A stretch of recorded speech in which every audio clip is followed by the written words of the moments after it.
İffət belə bir şeydir. İffət, belə deyək, istəklərə qələbə çalmağı bu şəkildə asanlaşdırır və heç meyillərin ləzzəti də yoxdur iffətli adam üçün.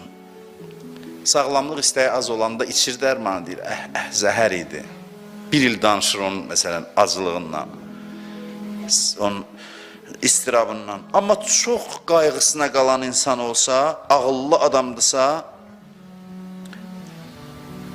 hisslərini ağlı ilə tənzimləməyi bacarırsa, acı dərmanı rahatlıqla qəbul eləyir. Sözün qısası o kəslər ki, iffətlidir, görün nə qədər mühüm xüsusiyyətdir ki, müttəqilərin, təqvalıların sifətidir. İffətli adamlar mübarizəni rahat aparır və meyldən çox da mübarizə aparmadan imtina edirlər və mübarizənin özündən ləzzət alırlar, zövq alırlar.